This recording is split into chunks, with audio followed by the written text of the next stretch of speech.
Well, guys, let's talk about relationships.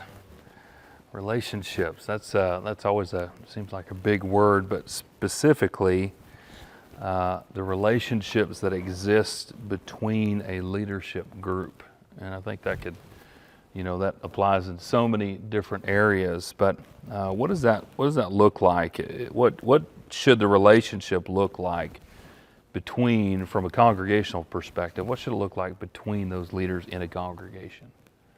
Is it one that should be full of love? Is it one that should be more about directing? What do we think about that? Unity is what comes to mind. I think, and a lot of the things that when we talk about general leadership, the trust, the respect. I mean, those things, I think, all are part of the humility. I think, again, humility comes to the forefront of an effective leadership group and eldership group.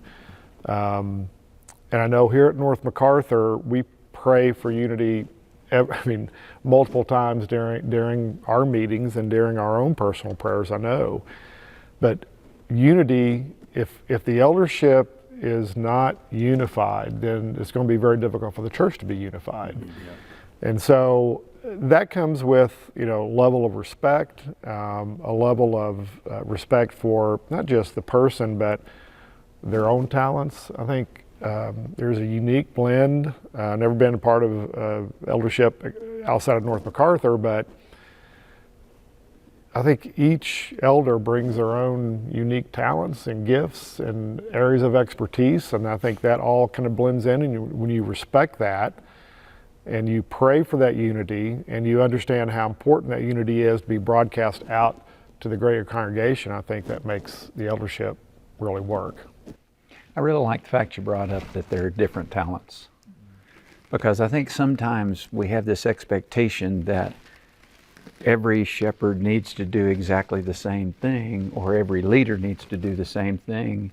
And it's like God gifted people. I mean, Romans 12, 1 Corinthians 12, very clear that there are different gifts. And some people are very gifted in certain areas and they're not gifted in other areas. And so to try to require every single one of them to be exactly the same kind of defeats the purpose for which God put the leadership together in that way. So I really appreciate you bringing that out, and to still be unified, because you can be. You can still be unified, and yet everybody using their gifts to their ability. And I think that's a powerful thought for sure. The thing that comes to my mind is Ephesians 4, where Paul talks about God giving those different gifts. Yep. And then ultimately, when the church functions and all of the different parts are functioning properly, then it builds itself up in love. But the beginning part of chapter 4 is all about unity. Mm-hmm. And you see the 7 ones that are listed there, and how Paul seems to frame that in the unity of God.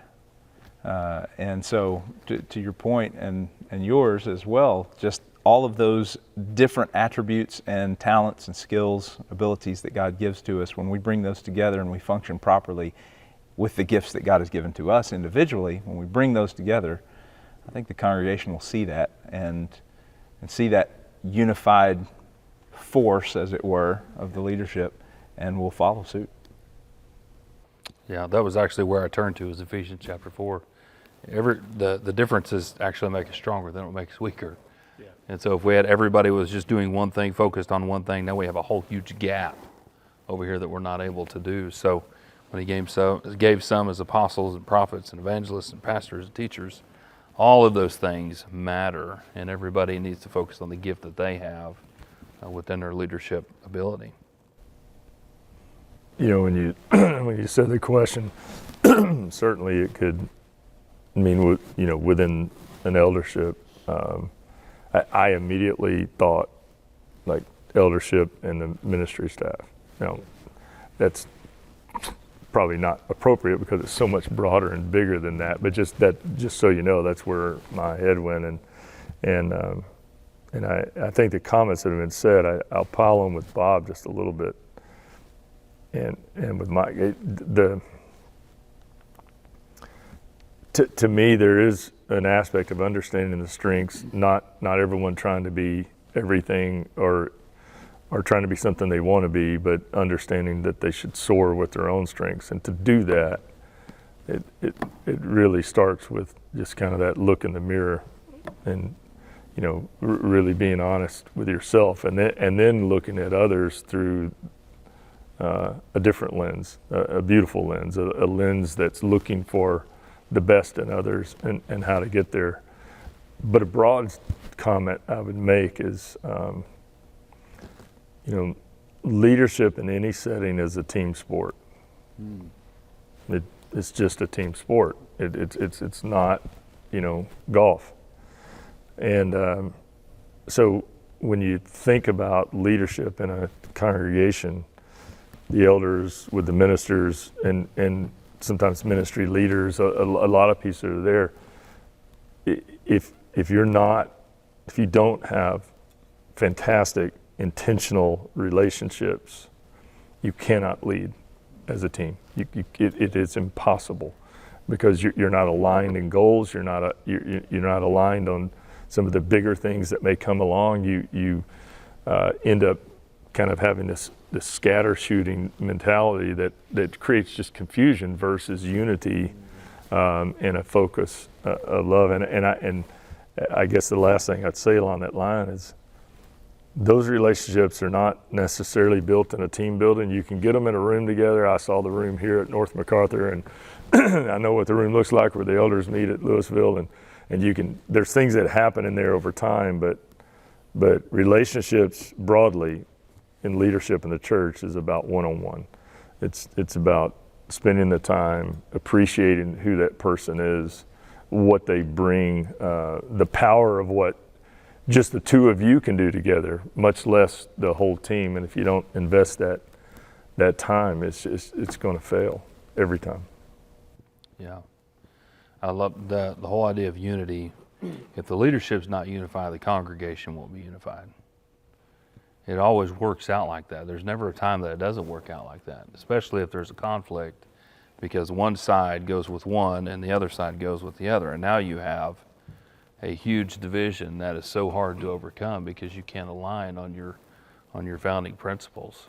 And I love that. So let's kind of transition to where you were going, I think, which is, how can we cultivate a good relationships in a group of leaders, especially when jealousy can be something that is, so prevalent. If we're, we go back to what we were talking about earlier, is that if you're putting all your time, you're investing all your time in something, and then somebody else does a little bit better, or they come over into your lane, pride, jealousy, all that stuff kind of can happen.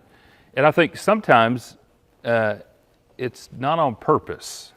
I think sometimes it can just happen, but other times maybe not. Either way, it grows into something that's unhealthy. So, how do we cultivate good relationships in leadership groups, whether that's in the church, whether it's a set of parents, or even in the secular world?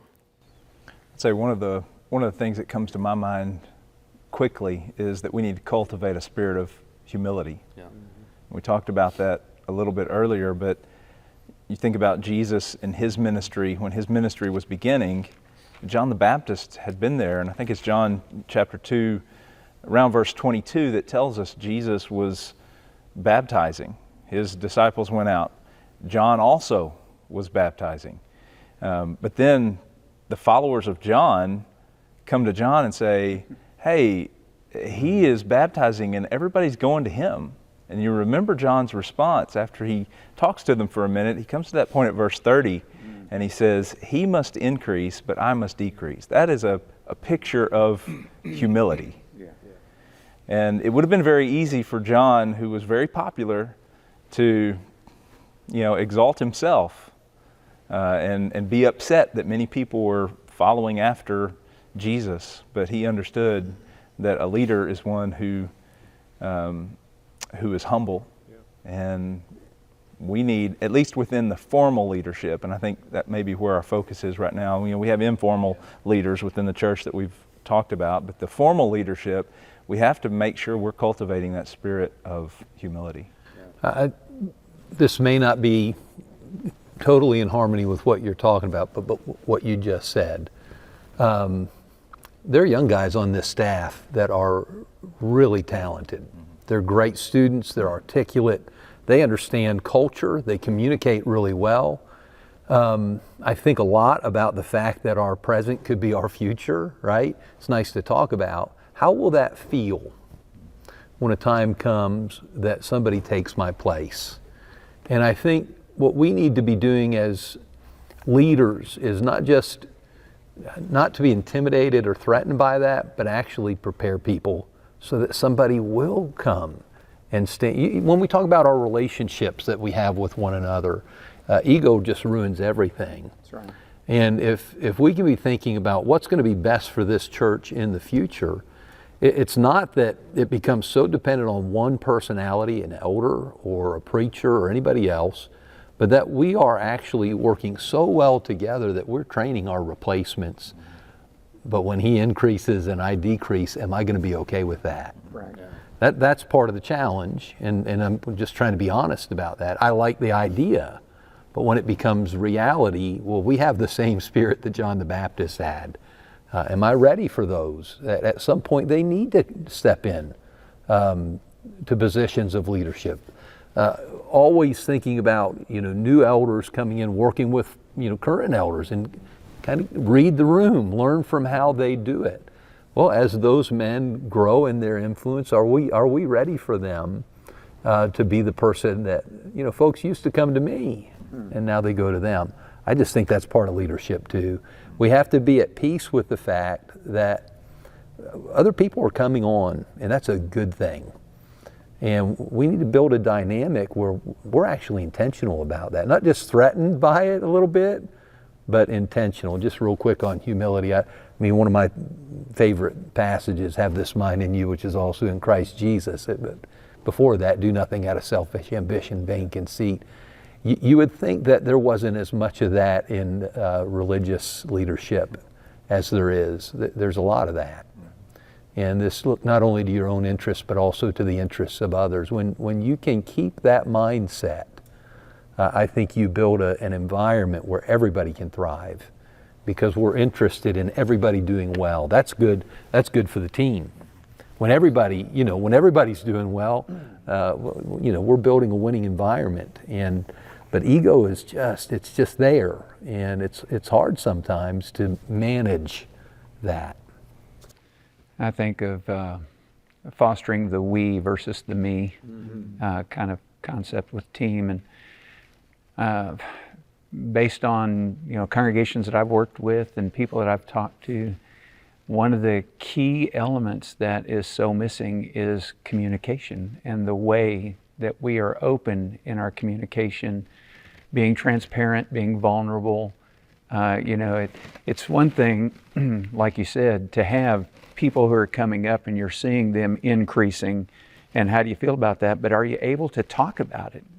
Because being able to express it is half the battle. If you kind of suppress it and you keep just letting it foster and it builds, and then you get to points like, well, I'm going to go somewhere else, or I'm going to do something else. And having an environment where you can communicate and be open with that communication, I think is one that's going to be key to helping keep a team together, because there are no secrets. You're not fostering something against a brother. You're going to talk to the brother and say, look, I just want you to know I'm feeling this, and being able to express what that emotion may be and being able to talk to them about that. But I have seen numerous congregations where people in leadership did not communicate well, and there's constant conflict and challenge and controversy, and it's like, but when you foster an open environment of communication, the opposite is true, and it really does feed off of the humility that people have for that. Yeah, it's okay for leaders to be friends. They should be. Yeah, and I don't know why in some places that doesn't seem to be okay. Like going back to the old school days, you mentioned earlier kind of that army mentality that everybody's, just stone, and they have no emotion, and they never have, don't have no flaws, and they never mess up. They're just like this stoic person. I think Tim hit it on the head. I really believe that every one of us is going to feel that way. I don't think that we're going to get away from that. Whether it's retiring from a corporation or leaving a congregation you've been with for a number of years, there's a reason that whenever a preacher's been somewhere a long time, they say, who's going to be the sacrifice? There is a lack of acceptance of others who do well because for some reason we take it personal, as if the more well they do, well, I wasn't good enough. And that's not really it. And the whole team mentality is to root for one another, to be friends. And like Tim said, that's not going to be easy. It's just not going to be easy. But I think that we have to, take grips with reality that at some point it needs to be someone else's turn if we're talking about a change of leadership. And we've got to have grips with reality that, okay, this guy may be a certain type of personality and I might be another one, but we're ultimately shooting for the same thing here. Yeah. And we've got to be okay with being friends. And like you said, if we're not, having that opportunity to just sit down and talk, because oftentimes I've found in my experience that perception and reality are rarely the same thing. Yeah. And if we'll just talk about it, it'll probably go away. By the way, perception often is reality too, which is an interesting way of looking at it. But yes, I agree. Bears all things, believes all things, hopes all things, endures all things. Think about that. How many people in this world can you look at and say, for them, I can bear all things. For them, I can believe all things. For them, I hope all things. For them, I can endure anything. That's love. And here, I would describe friends. You use the word friends, and I agree with you, and I'm heart right in line with you. Almost the way my old buddy Jeff Jenkins would say it, my dear, dear friend. Because a dear, dear friend is there's this love piece there, and you know what? If we don't love, I mean, like really love them, we can't function together. Our purpose will get all skewed because we won't be able to do those four things with them. And it's really, if you think about it, it's on us.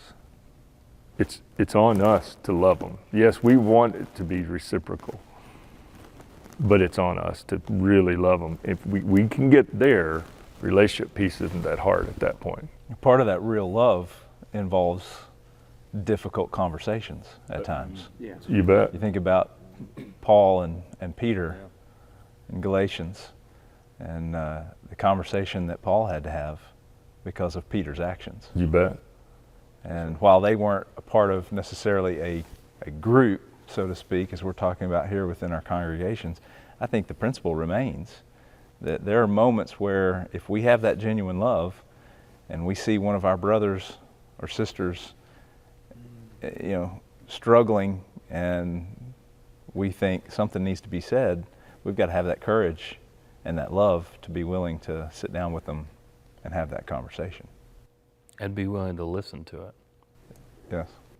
That's the other part of that whole instance is Peter needed it.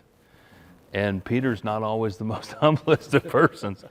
But, and you guys correct me if I'm wrong, I'm just kind of going off the cuff. There are only two people, probably three. We don't have an instance, but I'm pretty sure Peter's wife probably let him have it a few times. But there are only two No people that actually rebuke Peter. That's Jesus and Paul. Mm-hmm. And those are the two strongest personalities that I know of in the New Testament. And Peter was the third strongest. And he listened to the leadership of his brother, one that just a few years before that, he wouldn't have had anything to do with. And I think that shows a lot of humility. I keep going back. Philippians 2 has been mentioned so many times. You said that was one of your favorite verses, have this attitude in yourself, which was also in Christ Jesus. But whenever you keep going down, it says in verse 6, although he existed in the form of God, he did not regard equality with God a thing to be grasped, but emptied himself, taking the form of a bond servant and being made in the likeness of men. It's just, there's so much to what is being said there, and I think that is seen throughout each of the apostles and what they did. He humbled himself. That's the three words you think, well, that's God in the flesh. Yeah. And that model, I think, is a very high bar for people of leadership. When you talk about leadership and relationships, one of the passages I like as a preacher, when Paul says to the church in Thessalonica, we loved you so much, we're delighted not just to share the gospel with you, but our lives as well, because you become so dear to us. The people who've had the biggest impact on my life did not just share truth with me. They shared their life with me. And those are the people who have made the biggest impact. And even in going into ministry, they intentionally spent time with me. And leadership can't happen in isolation. It doesn't happen on a weeknight in a conference room apart from everybody else. It happens in contact with the people that you love. And I think the best leaders are accessible. Well, and that's exactly what Jesus did. I mean, Jesus, in preparing the apostles for the work that was ahead of them, shared life with them for 3.5 years. And I've often thought, and I've even asked, if you knew it was going to take 3 to 3.5 years, would you invest that amount of time in someone to help prepare them to lead, whether that's home or wherever? But that sharing life together, you can't replace that, because that's where you really get to know each other. I think about the idea of breaking bread. Luke uses that in the book of Acts a lot, the idea of breaking bread, and we think of it in reference to the Lord's Supper, which is true. But it also referred to a common fellowship meal. And it reminded me of a guy that told me one time, his dad said, if you want to keep visitors, you have to do 2 things. 1, you have to greet them in the parking lot, and 2, you got to get their feet under your table as quickly as possible. And that something happens when you're sharing a meal together and you're talking and you're looking for ways that you can be in their life and they're in yours. And I just think that's where relationships are built, and where they end up lasting is because you're sharing life together. When Jesus spent those 3 years with the apostles, it was not an easy thing. No. And amongst those apostles, what we're talking about is, how do you cultivate good relationships of a people who are supposed to be leaders in an environment where jealousy and power tend to take control? That was going on prior to Jesus leaving, and there had to be some correction, because they were so worried, who's going to be the greatest, who's going to be at your right hand. And maybe that's the key to this whole deal, is humility whenever it comes to the right kind of leader, because that was when Jesus knelt down and he began washing their feet, that was how you lead. And it's not about who finishes the race first. It's not about who is seen in the highest realm. It's not about you being seen just like the Pharisees that have to be at the head of the tables and all that kind of stuff. This is about actually doing good things for people and living a life for someone other than yourself. Yeah, I think that's so. When you start getting puffed up, or if you talk about the relationships and human nature, all these things, the jealousy, that's human nature that can come on you, and come on you pretty fast. And sometimes you may not even realize it. Right. But you've always got to. The eldership and the relationship's not going to work if you're not centered into the Word and centered into Christ. And that's what you have to always kind of peel yourself back. And life events, have an amazing way of kind of refocusing and maybe rebalancing you sometimes when you get out of kilter, even when you don't want it or don't expect it. But I've something that's been on my mind in Titus 1 is if the relationships and that eldership and the leadership is working, we got to be thinking all the time of Titus 1 verse 9. I mean, there's all these qualifications coming on to the elders that is being talked about here, but verse 9 says, an elder's got to hold fast the faithful word, which is in accordance with the teaching, that he may be able to both exhort in sound doctrine and to refute those who contradict. That's really what it comes down to. Are we holding, as leaders in the church, holding fast to that word? And am I, being a barrier to that by being selfish, not being unified, not enjoying the relationship? You enjoy hanging out with your friends. You can't wait to go watch a ball game together or have a barbecue or whatever. We meet on Tuesday nights here at North MacArthur. I look forward to those times because, and I am fortunate. I've got one of my best friends in the eldership, but all the other guys are my brothers. I mean, and not that we are just always doing things together, but I look forward to being with them because I think all of us kind of point towards, are we holding fast to what the Word is telling us what we need to be doing? And so those relationships just kind of grow from that. We all have that respect, and you need that because you're not always going to agree with things that are sometimes hard calls. And it's funny how the few times, and Tim knows what I'm getting ready to say. I'm thinking the same thing. It's funny how, we have a chair each month. We just go alphabetically, and the chairman of the month is usually the one you go to if you want to get on the schedule for the meetings, or the one, we're up front during the call to worship and down front during, someone's responding. And it's not often that we have, I'll say, disagreements or we're not on the same page, but when we're not on the same page, we do respect what the group is saying. And again, those relationships have to be there, that respect and humility have to be there, that love has to be there, this making sure we're being trustworthy with the word have to be there, otherwise that doesn't work. And what seems to happen. It's the funniest thing. Yeah, and I'll just say, going back to the pandemic. Well, I think of the pandemic. Well, I think about the pandemic, and even we used to have a call to worship or a welcome. Welcome, yeah. You want to talk? Yeah, you. Well, just the one who is most outspoken against the change, and I don't know how this happens. I don't know if it's providential. I don't think they volunteer, but they are almost always the one that explains it to the congregation. And you would never have guessed. That's the guy that really didn't want to do this. There's not this going behind the scenes going, the elders decided and the other guys. The one who most valued the way we welcomed people, and we changed that a few years ago, didn't want to change it. He's also the one that got up that first Sunday and introduced it, and you would have never guessed. That blend of mutual respect, humility, that love for each other, that's where you're going to get your unity. But you come out of a conversation like that and you start whispering to other people about it wasn't my call. I mean, I wasn't for it either.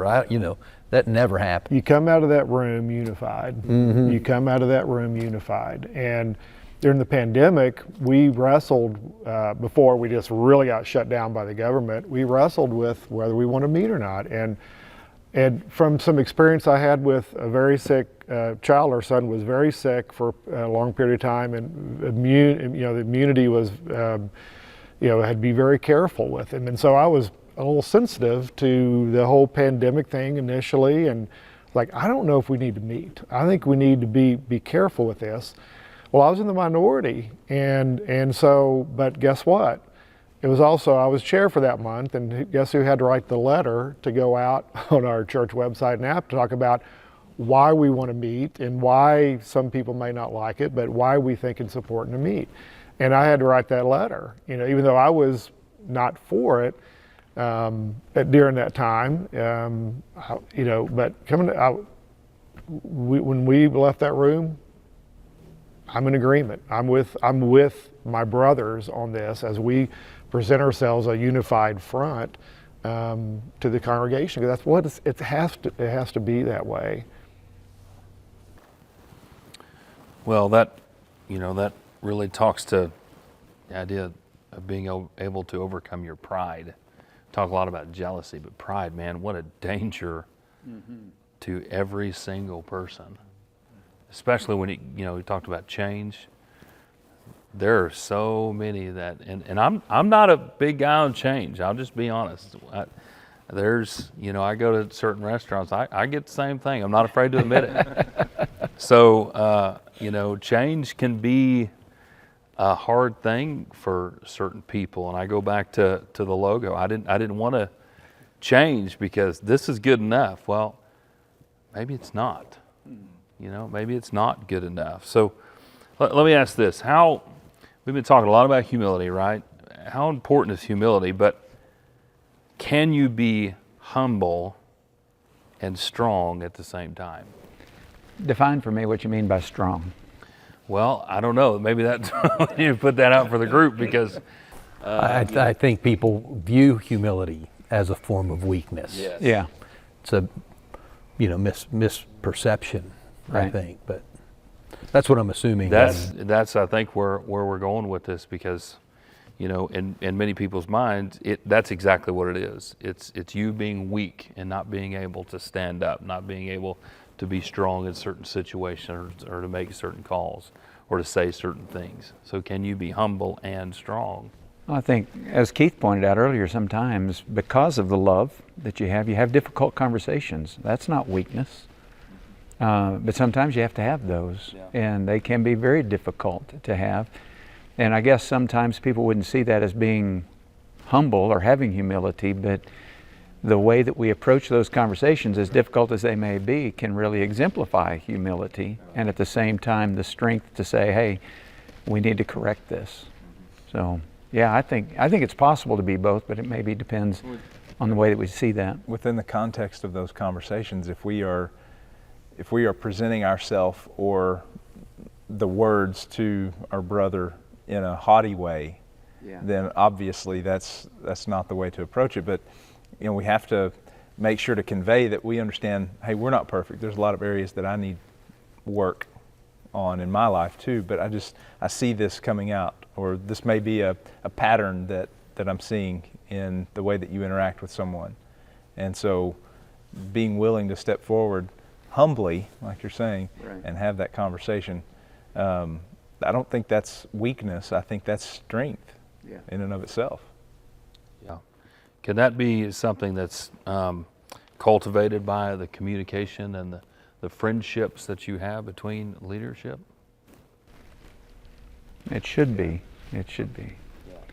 And I think it comes down to really knowing each other as shepherds. I met with a congregation several months back, and they were wanting to transition from this idea of being managers and being more shepherds. And so we started off the first session. I just asked them to tell me what they believed that the Bible taught about being a shepherd. And so they gave me a list, and I'm writing all the stuff out. And the one thing that really stood out that they wanted to focus on was knowing the sheep. And I know we're going to talk about that in another session, but the point I want to make is that in our conversation, the question that I ended up asking them because of the way they were speaking is I said, do you know each other? How well do you know each other? I mean, yes, I know that Keith is going to have surgery next week, or that Tim is going to go play golf this week. I know facts about them, but do I really know them?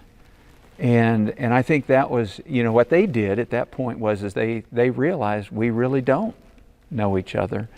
And so they've started taking some things to spend more time together so that they can get to know each other. And I think that knowledge of knowing each other, knowing how they react, knowing where they're from, getting a better understanding of their perspective and perception on things gives them that foundation to be able to say, hey, I can be humble, I can be strong at the same time. I can have that kind of conversation and they know I'm coming from a point of humility and I'm not just trying to run over them or, to one-up them or something. Yeah. So I think that becomes a part of that. Being strong is about being willing, where being humble is about how you lead, not if you'll lead or not. And when you mentioned Philippians 2 earlier, and if you kind of finish that back out, being found in appearance as a man, he humbled himself by becoming obedient to the point of death, even death on a cross. You got to be pretty strong to sign up for what he signed up for. But to do it, how he did it was with humility, but it was that incredible strength that sat behind it. Same thing is for any leaders in the church. It's easy to sit in a room in a peanut gallery and talk about things that ought to be done. Mm-hmm. And often, sometimes the strength to be willing to do it carries into how it's done, which can't be so. Those two have to be completely separate. But I would argue to the question, you can't lead without both. Yeah. That not only can you do both, but you actually can't lead as we are to lead without both. So I want to go back to something you said to maybe vet that out a little bit. In the knowing one another, that whole communication, to understand it as we talk about relationships between the leadership group, and whether that's a ministry team, whether it's deacons, elders, whatever that looks like, to have that communication and to know one another, to be friends with one another, brothers with one another, not only does that allow us to learn about them, but it also allows us to know what's going on in their lives. And probably part of that strength also comes in a time where, because this person is my friend, he is my brother, and I know he's going through this certain thing, and I know he's reacting in this way because of the amount of pressure that is on him or whatever that looks like. Part of that strength might be to say, you may need to sit this out. Yeah. You may need to sit down and talk with someone, or to be that voice or that ear that they can voice to, right? And I know that probably every one of us has somebody that we go to that you just let them have it. You're frustrated, you're mad, you're whatever, and you need to just get it out. And I think that part of being strong in leadership is also being strong in this context for your brothers, to be that ear when they need it and to be able to take the things that they have to say. So I think there's a lot to that in the relationships, it's not just knowing each other, but it's about knowing about each other and what's going on in their life. Well, at a certain level, there has to be accountability among those leaders. If they don't hold each other accountable, then who does? Yeah. And so the only way I'm going to be able to hold somebody accountable, or that they can hold me accountable, is if they do know that and they know when to step in and say, hey, maybe you do need to set this one out, or something of that effect. So there has to be that mutual understanding among the group that says, hey, we're not on an island. Yeah. We need to hold each other accountable to being shepherds, the shepherds that God called us to be. Yeah. The secret meeting group behind the closed doors is never a good way to be. So let's lead into this. What are the blessings and benefits of a leadership that has those good relationships? Can I just, as we talked about, I kept hearing humility, and of course, there's ego, there's pride. There's two kinds of wisdom out of James 3. The one that comes from above obviously includes humility. earthly, unspiritual, of the devil in the New International Version. But it says where you have envy, selfish ambition. Listen to this: you find disorder in every evil practice. And you think, what a mess! What a mess! When you lead with ego and ambition, it just creates so much disorder, right? But camaraderie, what a joy to work with people you love and you respect, and you've worked together. Listen, I came out of a background growing up playing sports. What's worse than being on a team of a bunch of guys that are just out for themselves and then you play with guys that just love each other and sacrifice for each other. It's so much more fun. And those teams are always better. They're always better. And I think I've been the real beneficiary of great leadership in my life and the churches that I've worked with. And when guys love each other, and there's a lot of laughter, and we go through things together. We go through losses together too. Yeah. We are really one in Christ, and we want to see the other guy do well. It's such a positive thing, and when it's not there, it's like this idea: you find disorder in every evil practice. Ego just poisons everything, and the fear of kind of Saul and David, he killed his thousands, but he killed his 10. Well, that killed him. Yeah. And how do we get to a place where we can be happy for what the other guy is doing and just have a real spirit of joy for what God's doing in everybody else's life too?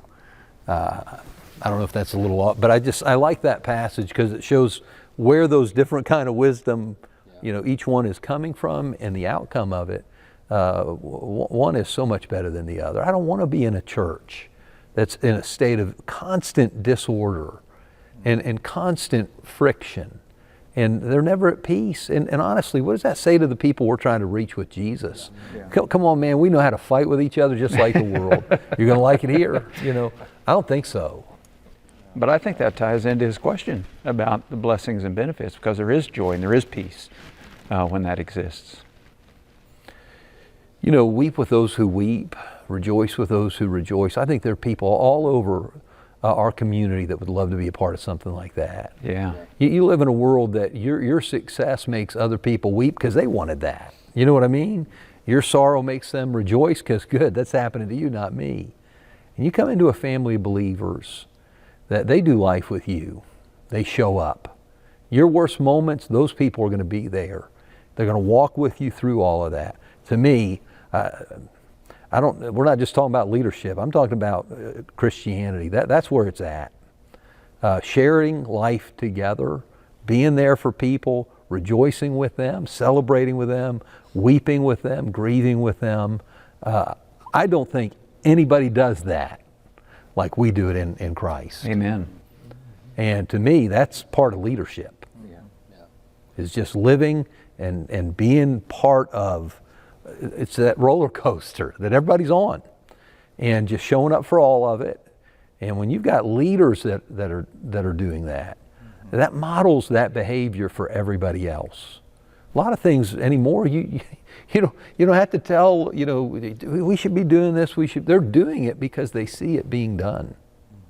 I'm impressed by the impact of a positive example when the elders are doing it. I think the congregation picks up on that and they follow that positive example. Y'all ever seen the movie Pele? You know about the soccer player? Mm-hmm. I'm not a soccer fan, but that's a good movie if you ever want to watch it. But in that movie, there's a game that it highlights, and it was the game that they've finally figured out how to play with one another.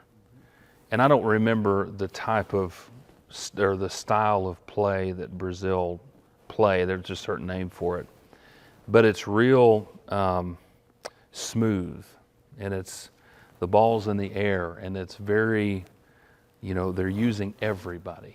It's all open. It's kind of like playing with the heart And the announcer, I think I'm getting this right, the announcer, while he was looking at that, everybody was in awe of what they were seeing, and they said, this is art in motion. And that's what, when you're actually playing in sync, and when you're all united in one thing, and you're focused on each other and each other's strengths, for the church, that's art in motion.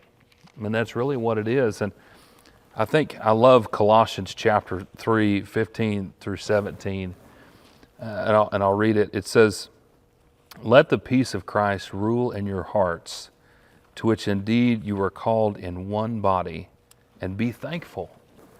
He says, let the word of Christ richly dwell within you with all wisdom, teaching and admonishing one another with psalms and hymns and spiritual songs, singing with thankfulness in your hearts to God. Whatever you do in word or in deed, do all in the name of the Lord Jesus, giving thanks through him to God the Father. We oftentimes use this for why we don't use instruments. That's not the point of this text here. This text is about letting Jesus rule in your heart and letting the words of Christ, the Psalms, all of those things that we find in Scripture, rule in your heart with thankfulness. And the pessimistic view that we sometimes get of the church as members of the church and as leaders of the church is a destroyer of worlds in a way.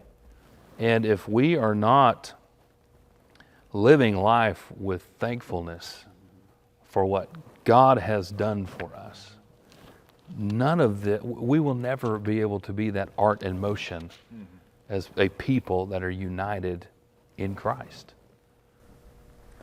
I've heard people talk about being in recovery from church, like somebody who's grown up in a dysfunctional family. Yeah. They're dysfunctional churches. Poor leadership hurts people. Yeah. A healthy congregation, and this is just a saying here, this is a great place to heal. And I think that's what every congregation should be. Congregations of godly people should not inflict pain. Yeah. Should not cause the turmoil and inflict the pain. When you're around people who are all trying to be like Jesus, that ought to be the best place hurting people should want to be. Mm-hmm. It's a great place to heal. We're talking about relationships. And I'm just telling you, those relationships we're just trying to be honest here, it's not all good. In a lot of places, it's not healthy. But where it's healthy, people are drawn to that because they're not going to find it anywhere else. Some of them have never experienced family. Yeah. Mm-hmm. They don't know what it's like to be in a healthy family where people really do care about you. Man, when you find that, there's no better advertisement for what we're doing than the love of Christ in a practical way every day that shows up in people's lives. And that's all relationship. It's not just chucking a message at people, and good luck with that, figure it out. It's living with them. Yeah. It's kind of being part of their lives.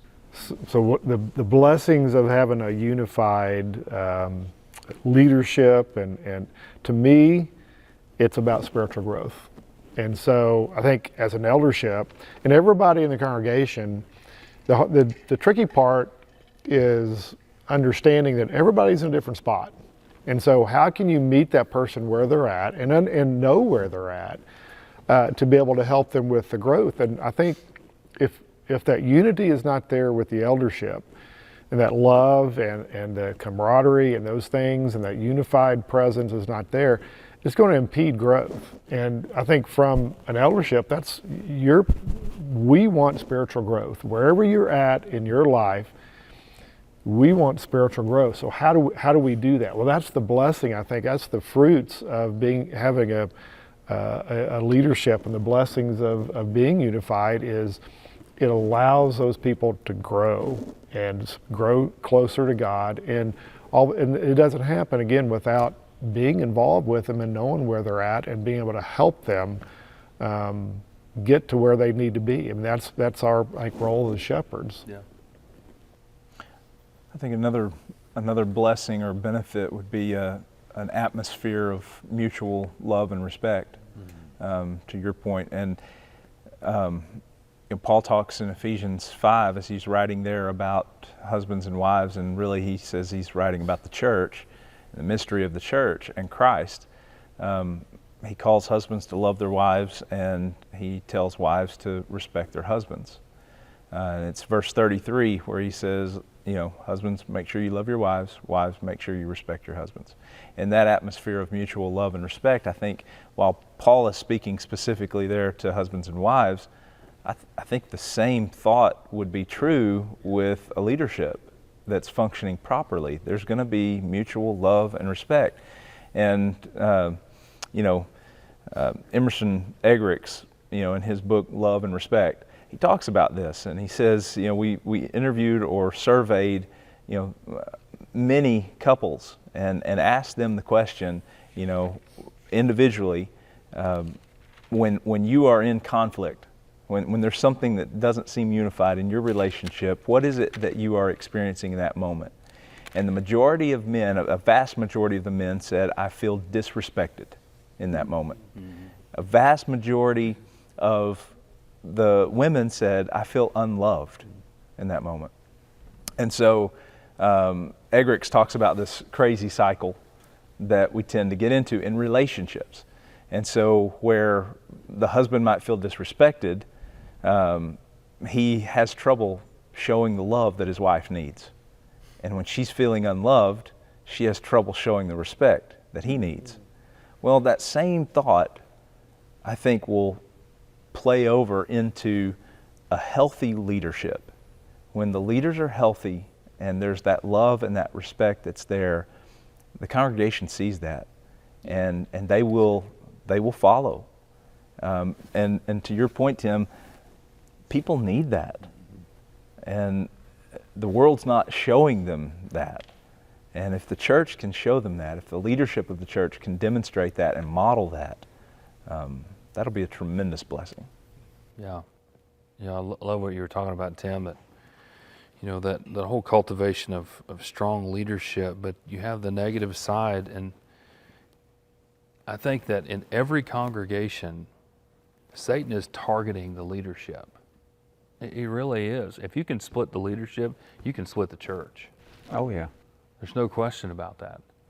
And when you talk about the outside perception, the reality is that nobody wants to be a part of a group that gets worse along with each other than they do with you.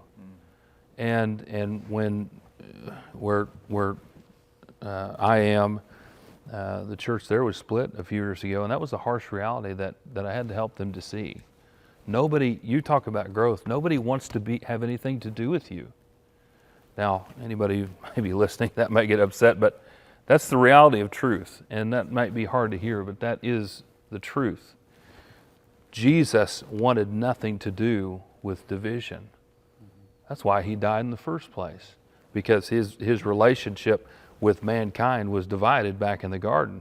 So from that point, he has worked to develop that relationship back, to provide a way that we could have unity, where he could be our Father and we could be his sons, and we could dwell with him forever, and he could walk with us. I think that's the whole desire right there. And so to be united as a leadership in a circumstance of love and compassion is in many ways, I think, a barrier for the church itself. In Job, it talks about Satan was going and trying to hit Job from every hedge around him. I think the leadership in many ways is that hedge as he tries to hit the congregation. Because you can have people who are upset with one another. Philippi is a great example of that. But when you have good leadership, they can mend that relationship. They can actually work together because you have a united group that's tackling a divided people. And those two can heal one another. But when you're both divided, it's a disaster. Maybe an additional perspective. Most of the answers to this question, thoughtfully so, have been, if leadership is X, then these benefits happen in the congregation. As I said, excellent. I would be more personal, maybe, just an add-in. I used to keep this saying taped on my desk for many years that someone gave me, and it said, "If you don't like bad news, get out of the leadership business." and if you think about it, in the church, for us together, just take this group of us, we're not all in the same congregation, but if we were, and there's ministers, elders, we're all here together, we all care deeply about the people that we are blessed to be a part of their lives. But they run into some pretty tough things sometimes, and sometimes some pretty tough things come our way, and sometimes it comes in waves, and we need each other sometimes. There's a blessing for us, because trying to take on some of those things by ourselves gets really lonely and really hard, and can really impact us, where if you're in a group, in a team, and there's deep love within that team, then you're strengthened within the team, by the team, to then you can actually serve the others that need you, that's your responsibility. But if you don't have those within the team, if you don't get fed by the team, if you know what I mean, you sometimes, then you're standing on this island, and no one can take on all that. And certainly that's not me saying we don't have him, because we know we do, but so much of him is delivered to us through others. I agree. And we need that in that small group sometimes that we're a part of. Small is a weird word. It could mean 15 or 3. Intimacy is a hard thing. Transparency, and I don't know where this originally came from, but intimacy, the absence of anxiety in the presence of vulnerability. So how do you make yourself vulnerable to the rest of the people on the team, right? So that you can actually share what's going on in your life. Who ministers to the preacher? Who shepherds the elder? Who serves the people that are serving? We value that time together with our leadership team. That's our time, in some cases, to minister to each other. And yeah, we're talking about what's going on in the congregation, and we care about what's happening in the lives of members. But what you're saying, listen, we're losing a lot of leaders because we're not taking care of them. Yeah. And if you don't have that environment or that relationship within your leadership team where, hey, guys, I'm limping in here tonight. Here's some things that are going on with me or my family or my kids. I came in one night. I think every time Jeff was in the building, he was preaching because he traveled a lot and he's in demand. People want to hear him. And I came one night and I was just sitting there and they said, "What are you doing here?" I said, "I don't know if you know this. I'm a member of this church. I worship here." And I mean that. I love this family. And I want to be a part of this family. I don't want to be a guy that, this hired gun mentality where you bring this guy in, but he's always kind of on the outside. No, I want to be a part of the life of the family. And that leadership that you're talking about, it's going to be hard. You're going to deal with hard things all the time. And sometimes those things are coming from you. And to be in that environment where I love these guys, I trust these guys, I can let them see me hurt. And just like they're ministering to everybody else, sometimes they're ministering to me. I hate to bring Jeff up again, but since you said it, I'm going to go ahead and say something. And I hope he doesn't watch this. They recently, Jeff and Dale, the Jenkins Institute, recently put out a new book, and most of their books are real thin. That's a different comment for later. But the new book is Top 10 List for Elders. And an encouragement what I would have for anybody that's watching this, get that book. And here's why. So often, or often, should I say, there's the ministry team and the eldership.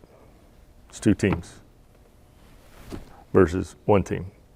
And if you read the top 10 lists from some of the ministers that are in the book, who said, these are 10 things I would want elders to know. And you walk through them, you know, they're through a particular lens or through a particular perspective. And some of them are funny. Some of them are informed. Some maybe not as informed on certain things. But you can't read the list without going, wow, we've got to be on the same team. And we must be together. We got to be together. And so I would, there you go, I plugged Jeff's book, sorry, but it's Also not a sponsor of this. but it's neat and worth reading, because I think it does challenge you to think about some of what Tim just said. Camaraderie and teamwork and friendship, and I mean all of that, some of the best parts of our life together. And it's been done poorly in so many places that I'm not sure people really, by this will all men know that you're my disciples, that you love one another. Yeah. And that's what sets us apart. That's what's unique and distinct. And I'll tell you what, you find that in a congregation, and people are absolutely drawn to that peace and that unity and that camaraderie. It's good stuff. You have an us versus them, what you were just saying, between your eldership and your staff. What a nightmare. I wouldn't want to function in a setting where I thought the folks that they're responsible for watching out for my soul, but we're not at peace with each other. We're not on the same page. We're constantly, fighting against each other. What a disaster. And yet, in so many places, it's too common. Could it be, and this works us in kind of our final thought here, talk about, and our ability to lead the group, the congregation, the group, and to bless them, and how does that allow us to strengthen them. But let me throw this out there, see what you guys think. Could it be that, we talk about a lot of these issues because, we're trying to hit this from every head, but I think ultimately we've got to say, because I know we all believe it, we are thankful for our leaders. Absolutely. But could it be that we have so many issues, or some of these issues, because, and understand what I mean by this, because we take it too serious? Like we are too serious about, I'm not talking about not being serious about souls, but too serious about ourselves. One of the best things that I have experienced in any elders meeting, I'm not an elder, but being in an elders meeting or even around certain preachers, is to just sit around, cut up and laugh.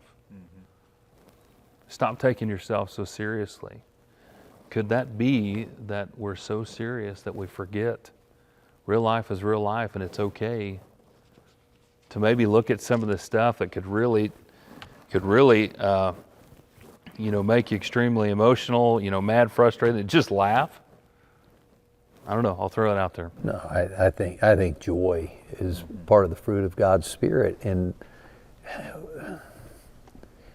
I don't understand a Christianity that can't smile. That there's not deep joy, and we deal with hard things. Yeah. I mean, unspeakably terrible things happen, even within spiritual families.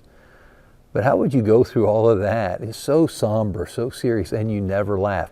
There's a lot of laughter in our meetings. I don't know why most of it's directed at me.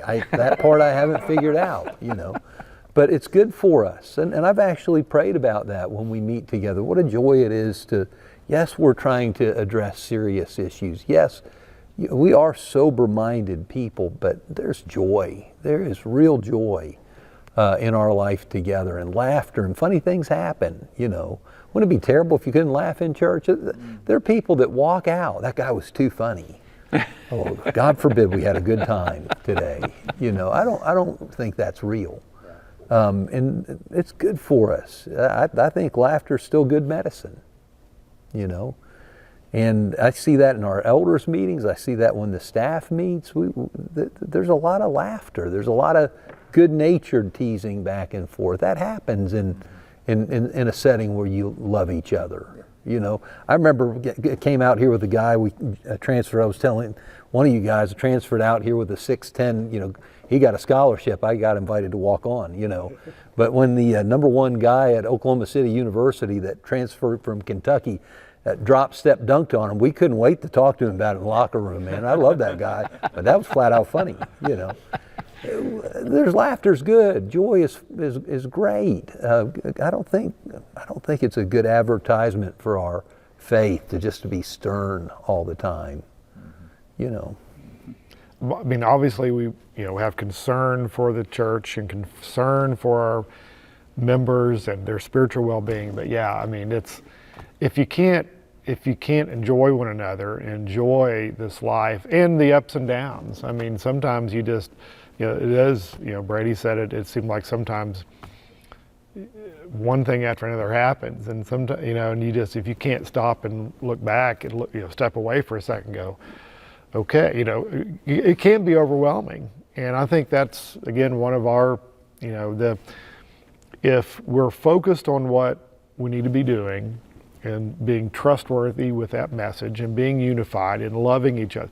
Again, all those things allow not just spiritual growth, but allows us to enjoy the life that we're here on earth for and enjoy what we're doing. I mean, it shouldn't be, I shouldn't, dread coming into the Tuesday evening meetings. I love being with my brothers. I love being part of this church family here, and I'm sure at Louisville it's the same way. But yeah, you can't do it if you're just always stern and not enjoying. We talk a lot about the struggles that we go through and being there for one another, but there's a joy side of it too. I mean, that's a little saying I say is, if you want success in life, surround yourself with the church family. It makes the tough times bearable, but it makes those joyful times even that much sweeter when you're enjoying those things with one another, enjoying lives with one another. And that doesn't happen. You can't fake that. You can't pretend that. You have to be invested. And I think if that eldership and that leadership, the blessings that flow from being a unified leadership, I mean, that's it, is that we get to enjoy all that good stuff together and be there for the bad times. But you can't have that if it's broken, if it's segmented. You can't invest in all those lives and relationships, and that's really what we have to be as leaders in the church. Yeah. So to kind of sum it up, we've talked about a lot of things. How does our relationships together, how does it affect our ability to strengthen our congregations, our families, our businesses? Well, for me, it's always about knowing I've got somebody there that's going to be for me. If you have those kind of relationships where people love each other, there's humility, accountability, all the things that we've talked about, I know that no matter what happens, whether I have success or I have failure, that I've got someone who's going to support me, that I can turn to. I can talk to them and they understand. They're going to be, empathetic, sympathetic, but they're always going to be there for me. And I think that's what is needed.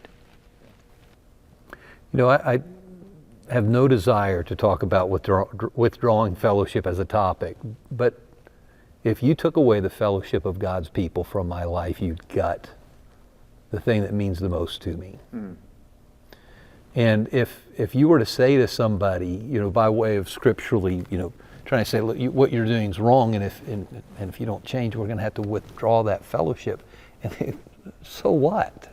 If it doesn't mean anything to them in the first place, if there's not deep, rich, meaningful connection with other Christians, the loss of that it doesn't affect anything. But if it's everything, if that means, if it's at the center of your personality, is your life together in the church, you better believe that would have an impact. And I think that's what we're talking about as leaders, is creating an environment that is so healthy and such a joy to people. The loss of that's unthinkable. Yeah. Love the thoughts. Well, guys, it's been great conversation, and definitely looking forward to having some more. So, till next time.